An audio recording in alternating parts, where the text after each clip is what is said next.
นี่แหละทุกคนแต่ละมื้อแต่ละวันเมียข่อยก็จังซี่แหละตื่นขึ้นมาก็นึ่งข้าวเปอไผ่เนาะนี่นึ่งข้าวเสร็จเป็นที่เรียบร้อยแล้วทุกคนตอนนี้เป็นเวลา 6:10 นาทีเด้อทุกคนยังบ่ทันแจ้งเทื่อเนาะเมียข่อยเราเป็นคนมักตื่นแต่เช้าทุกคนเอ้ยส่วนเราตื่นตอนใดข่อยก็ตื่นตอนนั้นเนาะ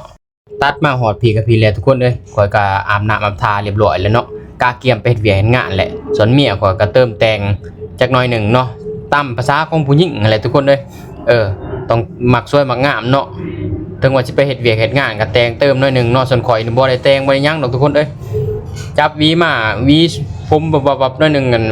แล้วก็แล้วก็พอแล้วก็ไปเหยียบรวดเนาะบ่ได้อิหยังมากมายได้สำหรับสร้างหนุ่มทุกคนเอ้ยทุกมื้อทุกวันก็สิย่างแล้วก็ไปขึ้นรถอยู่อันแพทย์ตำรวจนี่แหละทุกคนเพราะว่าลูกพี่เพิ่นจอดรถไว้อยู่หั่นเนาะ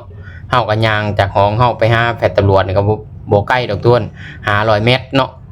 นี่ข่อยก็มาฮอดแล้วข่อยก็สิมาท่าอยู่นี่เนาะเพราะว่าลูกพี่แล้วก็กำลังเข้าไปเอารถเราอยู่แต่ก็การเดินทางไปเฮ็ดเวียกเฮ็ดงานที่ข่อยเฮ็ดคุมื้อนี่ก็มันก็บ่ได้ใกล้กันดอกทุกคนเอ้ยกับบ่อนข่อยอยู่ข่อยเช้านี่ก็ใช้เวลาคันว่ารถบ่ติดนี่ก็สิใช้เวลาอยู่ประมาณ15 นาทีหรือ20 นาทีเท่านั้นเนาะของการเที่ยวเนาะคันว่าเฮาออกซ้ายนี่หรือว่าออกประมาณ 7 โมงกว่าๆนี่รถสิติดรถสิหลายทุกคนเอ้ยแต่ละมื้อเนาะเพราะว่าต่างคนต่างวิ่งเข้าไปเฮ็ดเวียกเฮ็ดงานอยู่ในเมืองนะทุกคนข่อยก็อยู่ออกมาก็จากนอกๆแล้วเนาะทางกลับบ้านเฮาพุ่นแหละพี่น้องเอ้ยคือมื้อนี้ก็รถบ่หลายนี่